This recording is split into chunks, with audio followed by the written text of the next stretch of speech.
Y volvemos aquí a la Argentina para hablarte de los jubilados y las jubilaciones, porque el 2020, año que ya dejamos atrás, es el año con menos cantidad de jubilaciones otorgadas. Está aquí con nosotros Silvia Stang. Silvia, ¿cómo va? Hola, Elia, ¿cómo estás? Bien, muy bien.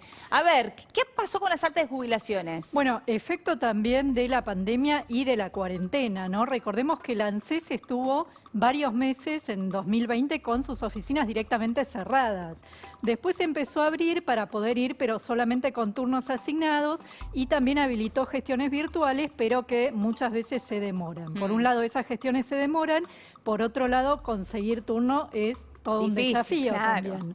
Entonces, como bien vos decías, en el 2020, estas son estadísticas oficiales que se publicaron hace muy poquitos días, y en el 2020 hubo 115.196 altas de jubilaciones.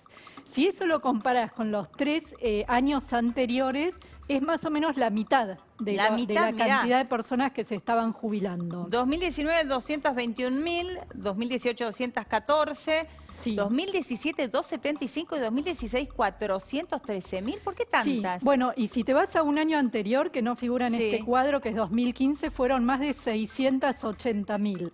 ¿Sabes por qué? Porque acá entra en juego un dato muy importante de cómo se llega a jubilar la gente. En el 2014 se había aprobado una ley que amplió los alcances de la moratoria, que permitió que se pudieran ingresar a planes de pago por aportes impagos por un periodo más amplio. Entonces, ¿qué pasó? Bueno, eso generó muchos efectos, sobre todo en 2015, donde se jubiló esa cantidad de personas, 680.000, y donde además, mirá este dato, el 88% de esas personas se jubilaron con plan de moratoria. ¿El 88%? Sí. Wow. Y por eso yo recién te hacía esa comparación con los 3 años anteriores, porque en esos 3 años se dio una tasa similar a la de 2020 de personas que se jubilaron usando planes de moratoria. Casi el 60%, casi 6 de cada 10. Claro. Lo cual te está mostrando cómo persiste, bueno, un problema, un viejo problema de la Argentina que conocemos muy bien, que es la informalidad laboral. Totalmente. Y por eso hay tantas moratorias, ¿no? Exactamente. Que son necesarias. Que son necesarias, pero a la vez, ¿qué pasa? Son como un problema temporal, te diría, como un parche puesto sobre un problema que tiene la Argentina y que es más estructural. Claro. Porque en realidad el tema de la informalidad persiste, y por otro lado falta también, como muchas veces decimos, una discusión más de fondo de qué régimen previsional tenemos. Si vos necesitas, para que la mayor parte de la gente acceda a la jubilación, que se metan en un plan de pagos que tiene un perdón de todas las multas, de las sanciones, como para poder pagar esa deuda, bueno, estás en un problema, digamos. Enorme, porque el problema después es cómo pagás todas esas jubilaciones, también, ¿no? Bueno, el otro tema es esa falta de ver, bueno, qué hacemos hacia el futuro con el financiamiento, cuánto cuesta todo esto y cómo se paga. Claro, y después vemos la forma de ajustar siempre viene por parte de los jubilados, porque no cierra, porque la ecuación no cierra. Exacto. Y porque no se dio esa discusión de fondo que vos planteabas. Claro. Es cierto. Sí. Ahora, total de jubilaciones, a ver, bueno, ¿de qué estamos hablando? Acá estamos hablando de las jubilaciones puestas al pago en diciembre de 2020, el último mes del que hay datos muy reciente. De todo el total de los beneficios, el 65% fue otorgado por moratoria, que son 3.283.753 casos.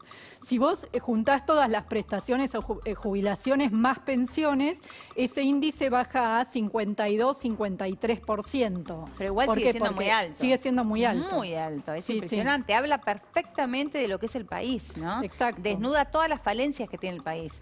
Sí. Hablar del 65% de los jubilados que tuvieron que ingresar con moratoria. Y a esto habría que agregarle que desde 2016 está vigente la pensión universal para el adulto mayor, la llamada PUAM, que es esta prestación a la que se accede, bueno, pasando un examen socioeconómico también, pero sin necesidad de tener ningún aporte. Y con 65 años de edad, por lo menos esto es igual para varones y mujeres. Claro.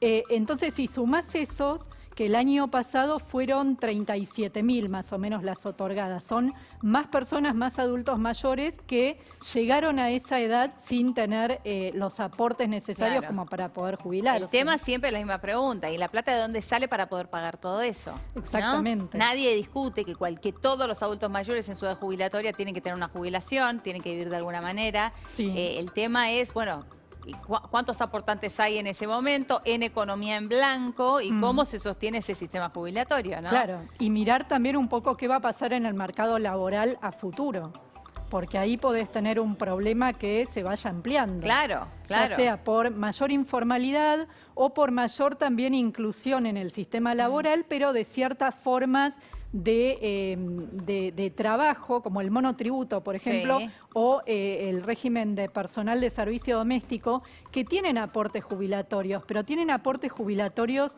muy bajos en relación a lo que promete el sistema, que tampoco es tanto, ¿no? Que es el claro, eso te iba a decir. Claro. Promete algo bajo también, pero es más bajo aún lo que aportan, decís. Exacto. Si vos me dices en relación con lo que aportan los asalariados o con lo que haría falta para pagar esa jubilación mínima, según el tiempo que esa persona en promedio puede estar cobrándola, bueno, te dicen los expertos, hay un problema en esa ecuación, es demasiado bajo. Y si vos, en los últimos años, si uno mira el mercado laboral, en las formas de trabajo formales, la verdad es que lo que creció es el número de monotributistas, por ejemplo. El de asalariados formales del sector privado es un dato que está prácticamente estancado desde hace muchos años. Súper interesante los números que trae Silvia. Están para sentarnos, hablar realmente de una cuestión de fondo, ¿no? De una reforma jubilatoria de fondo en la Argentina y no estar todos los años tapando parches. Gracias, Silvita. Un placer como siempre. Gracias. La seguimos en un ratito. Bueno, porque vamos a hablar ahora